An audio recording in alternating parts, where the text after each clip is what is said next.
আসসালামু আলাইকুম। আজকে আমরা বলের থার্ড পার্ট অর্থাৎ নিউটনের দ্বিতীয় সূত্র মহাকর্ষ বল, নিউটনের তৃতীয় সূত্র ঘর্ষণ বল, স্থিতি ঘর্ষণ, গতি ঘর্ষণ এবং ওভারঅল ঘর্ষণ এবং গতির উপর ঘর্ষণের প্রভাব, এই বিষয়গুলো নিয়ে আমরা আজকে বই থেকে আলোচনা করব। নেক্সট যেই আমাদের সিরিজটা আসছে, এই সিরিজের নেক্সট পার্টগুলোতে আমরা কোশ্চেন সলভ করব টাইপ ওয়াইজ। ওকে, তো এখন আমরা আসলে নিউটনের দ্বিতীয় সূত্রটা কি? নিউটনের দ্বিতীয় সূত্র হচ্ছে বস্তুর ভরবেগের পরিবর্তনের হার বস্তুর উপর প্রযুক্ত বলের সমানুপাতিক। আচ্ছা, ভরবেগ কি? আমরা এর আগে পড়ছিলাম যে ভরবেগ পি ইকুয়াল এম ভি, ভরবেগ। এখন ভরবেগের পরিবর্তন হয়েছে, পরিবর্তন মানে কি? এটা শেষ বেগটা আর আদি বেগের, শেষ বেগ আর আদি বেগের পরিবর্তন, এটাকে ডেল পি দ্বারা প্রকাশ করে, অর্থাৎ পরিবর্তন বা চেঞ্জ। এটাকে হার বলছে। কি বলছে? হার। হার মানে কি? সময় দিয়ে ভাগ, সময় দিয়ে এই ভরবেগের পরিবর্তনকে ভাগ। এটা কার সমানুপাতিক? এটা প্রযুক্ত বল এফ এর সমানুপাতিক M V minus M U by T. ভরবেগের পরিবর্তনের হার প্রযুক্ত বলের সমানুপাতিক। এখন আমরা যদি এই সমানুপাতিক চিহ্নটাকে উঠাই একটা ইকুয়েশনে তৈরি করতে চাই, তাহলে আমরা এখানে এফ রাখতে পারি, এখানে একটা ইকুয়াল চিহ্ন দিলাম। ইকুয়েশনে তো ইকুয়াল চিহ্ন থাকে, তো এই সমানুপাতিক চিহ্নের জন্য এর পরিবর্তে এটা উঠাতে হলে আমাদের একটা সমানুপাতিক ধ্রুবকের প্রয়োজন। আর সমানুপাতিক ধ্রুবকটা হচ্ছে কি?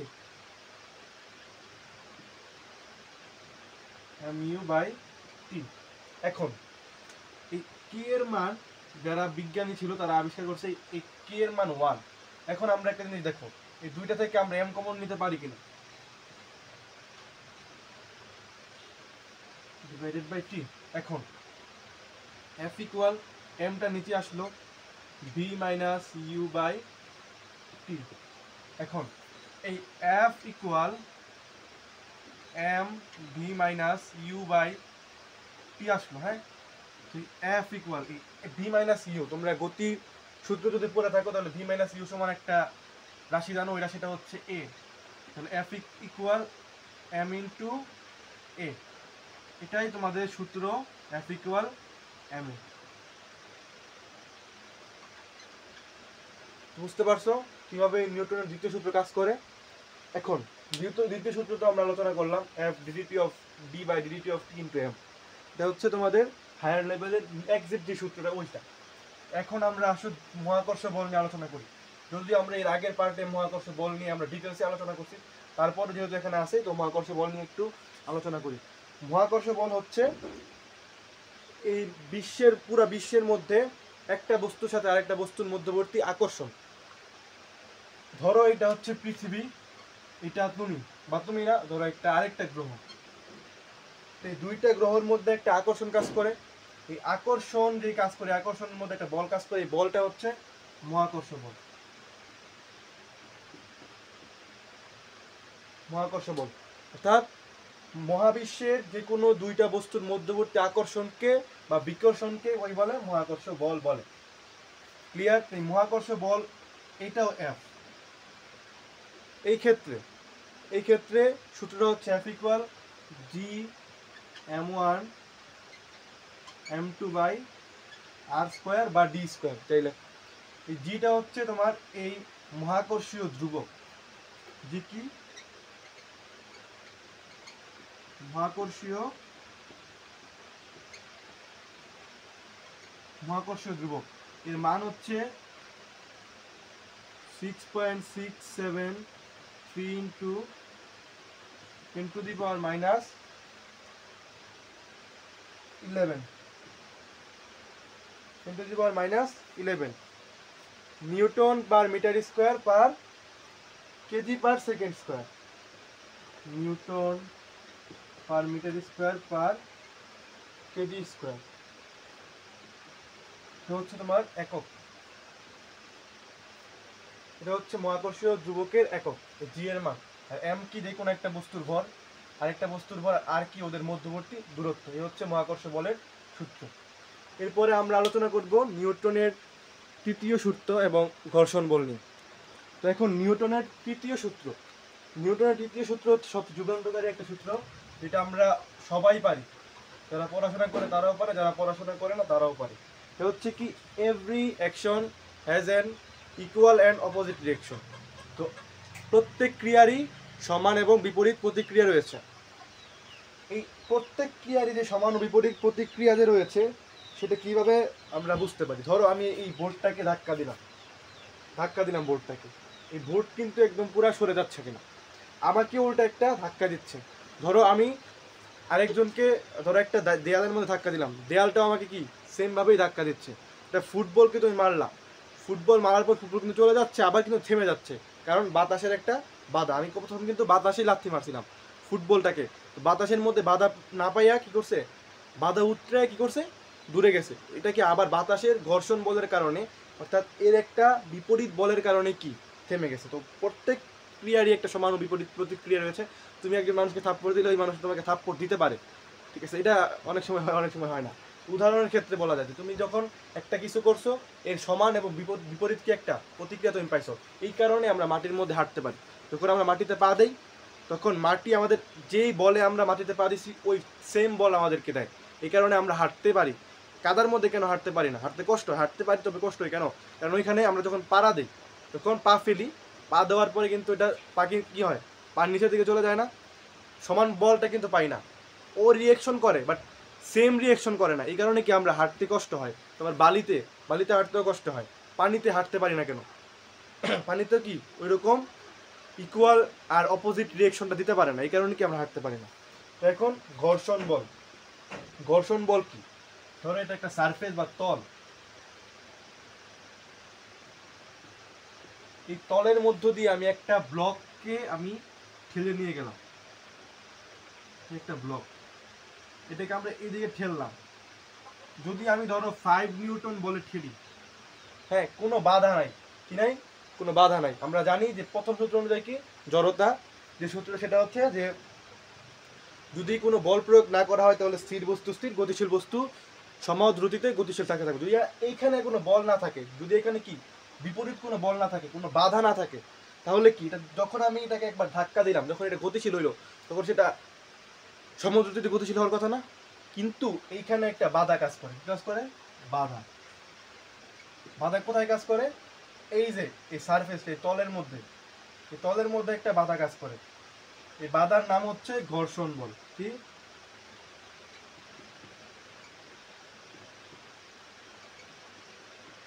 ঘষা লাগার কারণে যে বল তৈরি হয় ওটা ঘর্ষণ বল।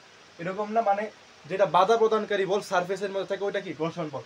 আমি যদি এটার মধ্যে লিখি, যদি এর মধ্যে কোনো বাধা না থাকতো তাহলে আমার লেখা তো এরকম হতো না, ঠিক আছে? এটার মধ্যে অবশ্যই এটা একদম পিচ্ছিল একটা তল হলেও এর মধ্যে কিন্তু একটা বাধা আছে, যেই কারণে আমার হচ্ছে আমি যখন কলমটা এইভাবে ঘুরাই তখন এইভাবে ঘুরে, বুঝতে পারছো? তো এখানে একটা বাধা আছে, বাধার কারণে তুমি খাতা কলমে লিখতে পারো, গাড়ি চলতে পারে। ঘর্ষণের কারণে, ঘর্ষণের উপকারিতা অনেক, ঠিক আছে? এটা তোমরা নিজেরাই পারো, বই পড়লেই বুঝতে পারবা। তো আশা করি ঘর্ষণটা বুঝছো। এই ঘর্ষণের ক্ষেত্রে এই ঘর্ষণ বলকে প্রকাশ করে এই স্মল এফ ডি প্রকাশ করে, ঠিক আছে? এটার সূত্র কি? F equal mu. মিউ হচ্ছে ঘর্ষণ গুণাঙ্ক।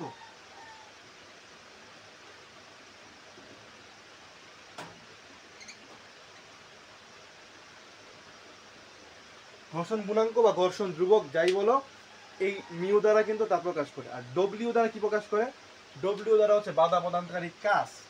যে কাজটার মধ্যে যতটুকু বাধা মানে যতটুকু কাজের মধ্যে বাধা প্রদান করে ওইটা হচ্ছে কি এই ডব্লিউ। বুঝতে পারছো? এফ ইকুয়াল মিউ ডব্লিউ, এটা কিন্তু মনে রাখতে হবে। তবে এখন স্থিতি ঘর্ষণ, গতি ঘর্ষণ, তারপরে প্রবাহী ঘর্ষণ, আবর্ত ঘর্ষণ, এগুলো কি? স্থিতি ঘর্ষণ আর গতি ঘর্ষণ যদি আমরা আলোচনা করি, যে স্থির অবস্থায় থেকে যে ঘর্ষণ করে, ঠিক আছে? এই মাটি ধরো এটা একটা, এটা তল, তল কি স্থির না? তল কি গতিশীল? তল কি গতিশীল কিনা? তল গতিশীল না। যদি গতিশীল না হয় তারপরে কিন্তু এটা কি বাধা প্রদান করতেছে, তার মানে এটা কি স্থিতি ঘর্ষণ। তারপরে গতি ঘর্ষণ কি? একটি বস্তু সাপেক্ষে অন্য একটি বস্তু চলমান আছে, কি আছে? চলমান আছে। ধরো এটা একটা বক্স, এটা আরেকটা বক্স, দুইটা একসাথে লেগে চলতেছে, ঠিক আছে? একসাথে লেগে ধরো চলতেছে। বা তোমার হচ্ছে কিসের উদাহরণ দেওয়া যায়? দুইটা জিনিসই চলমান আছে, দুইটার মধ্যে ঘর্ষণ হচ্ছে, ঠিক আছে? ঘর্ষণের মাধ্যমে একটার সাথে আরেকটা কি একটা ঘর্ষণ হচ্ছে। ধরো এটা একটা বস্তু, এর মধ্যে একটু ফাঁক আছে, কিন্তু ওদের মধ্যে একটা ঘর্ষণ, এইভাবে ঘর্ষণ আসছে। হাতের মধ্যে দেখো একটা ঘর্ষণ, এটা কি গতিশীল না? এটা কি স্থির? এটা বারবার চলতেছে না? এটা কি গতি ঘর্ষণ, মানে দুইটা বস্তুই চলমান আছে, চলমান থাকার কারণে ওর মধ্যে কি হচ্ছে? ঘর্ষণ হচ্ছে। এখানে একটা স্থির থাকা আছে আর একটা গতিশীল আছে, ঘর্ষণ। আরেকটার মধ্যে দুইটাই গতিশীল, দুইটার মধ্যে ঘর্ষণ, এটা কি স্থিতি ঘর্ষণ। এখন আসে আবর্ত ঘর্ষণ। আবর্ত ঘর্ষণ কি? একটি তলের উপর যখন আরেকটি তল বস্তু অন্য একটি বস্তু গড়িয়ে বা ঘুরতে ঘুরতে চলে, তখন তাকে আবর্ত ঘর্ষণ বলে। মানে একটা তলকে আবর্তন করে, এইভাবে এইভাবে কি আবর্তন করে। ধরো এটা একটা তল, এই তলটাকে এইভাবে এইভাবে আবর্তন করতেছে, আবর্তন করে করে আগাচ্ছে। এটা কিসের? যেমন যেমন গাড়ির চাকা, হুন্ডারের চাকা, বাইকের চাকা, যাই হোক, এটা কি আবর্তনের মাধ্যমে কি একটা ঘর্ষণ সৃষ্টি হচ্ছে। আর তুমি যখন দাও, পা ফেলো মাটির মধ্যে, তখন কি তোমার এটা সাইক্লিং হয়? সাইক্লিং হয় না। আবর্তন হয়? হয় না। তার মানে এটা কি? এটা আবর্ত ঘর্ষণ না। এরপরে কি প্রবাহী ঘর্ষণ। প্রবাহী ঘর্ষণ কি? ধরো পানিতে তুমি কি করতেছো, পানিতে সাঁতার কাটতেছো, এখানে একটা ঘর্ষণ বল কাজ করে, এখানে একটা কি ঘর্ষণ বল কাজ করে। না হলে তুমি যখন একবার সাঁতার দিচ্ছ একটা স্টেপ, তাহলে তুমি কি চলমান থাকতেই, এখানে কোনো বল যদি না থাকতো তাহলে কি চলমানই থাকতে। বাট পানির একটা বাধা আছে, ঘর্ষণ আছে, এটার কারণে কি তোমার হচ্ছে পিছনের দিকে, তোমাকে মনে হয় যে পিছনের দিকে ঠেলতে আছে, তখন আবার তোমার হচ্ছে স্টেপ না। এটা হচ্ছে সাঁতারের জন্য প্রবাহী ঘর্ষণ। আবার যখন ধরো একটা প্যারাশুট দিয়ে তুমি নিচে নামতেছো, তখন তুমি যদি এর মধ্যে কোনো বাধা না থাকতো, তাহলে কি হতো? তুমি কি বাতাসের মধ্যে উঠতাই। কিন্তু এখানে একটা ঘর্ষণ বল কাজ করো, যে কারণে তুমি আস্তে আস্তে আস্তে আস্তে নিচে নামো। হয় যদি ঘর্ষণ না থাকতো, তাহলে তুমি কি একবারে ধপাস করে বলে যেতা, আর না হলে কি ভাসতে থাকতা। কিন্তু এখানে ঘর্ষণ কাজ করার কারণে তুমি নিজেকে কন্ট্রোল করে করে নিচের দিকে নামতে পারো। এটা কি প্রবাহী ঘর্ষণ। এই হলো আমাদের মূল যে আলোচনা, যে ছোটখাটো জিনিস আলোচনা ছিল, ওই আলোচনাগুলো। এখন গতির উপর ঘর্ষণের প্রভাব, এগুলো তো তোমরা পারোই। যে গাড়ির মধ্যে নিচে যদি ঘর্ষণ না থাকতো, ঠিক আছে, তাহলে কি গাড়ি চলতে পারতো? চলতে পারতো না। আচ্ছা, চাকার ডিজাইন কারা কারা দেখছো? ধরো এটা একটা চাকা, চাকা আঁকছিল। আচ্ছা দেখ, সমস্যা নেই। এরকম এরকম দাগ কাটা থাকে না চাকার মধ্যে? এরকম এরকম দাগ কাটা থাকে কিনা? এরকম এরকম যে দাগ কাটা থাকে, এটা কেন থাকে? এর মধ্যে কিন্তু কাটা কাটা থাকে, দাগ কাটা না, এর মধ্যে কি কাটা কাটা থাকে। কেন থাকে? কারণ যখন একটা গাড়ি চলে, তখন কি মাটির উপর দিয়ে বা কোনো কিছুর উপর দিয়ে কিন্তু এটা, তো এখানে কিন্তু একটা কাজ করতেছে, একটা ঘর্ষণ কাজ করতেছে। যখন মাটির দিকে চলবে, তখন এর মধ্যে যাতে একটা ঘর্ষণ কাজ করে। ব্রেক ধরলে যদি একদম পিচ্ছে থাকে, ব্রেক ধরলে কিন্তু ব্রেক হয় না। যাদের সাইকেল চালাইছো বা বাইক চালাইছো, যে টায়ার ধরো একদম সমান হয়ে গেছে এই খাতগুলো, তারা যখন ব্রেক ধরো, সহজে কিন্তু ব্রেক ধরে না। তুমি ধরো এই জায়গায় ব্রেক ধরছো, একটু 2 মিটার সামনে গিয়ে ব্রেক ধরছে, এটা কেন তো করে? কারণ ঘর্ষণ নাই।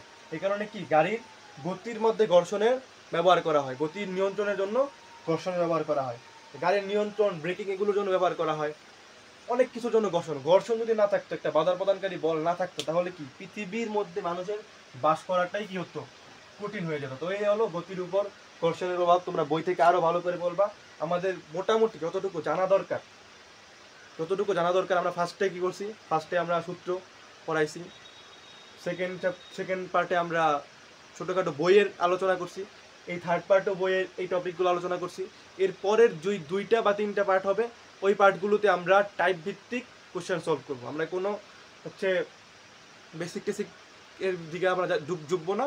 আমরা ওই সূত্র অনুযায়ী এবং এই বেসিকগুলো আমরা ব্যবহার করে আমরা পরবর্তী সিরিজগুলোতে সবগুলো ম্যাথ, সব টাইপের ম্যাথ আমরা এবং কোশ্চেন সলভ, বর্ণনামূলক থেকে শুরু করে ম্যাথ, সব কিছু আমরা সলভ করব। তো সবাইকে ধন্যবাদ। আসসালামু আলাইকুম।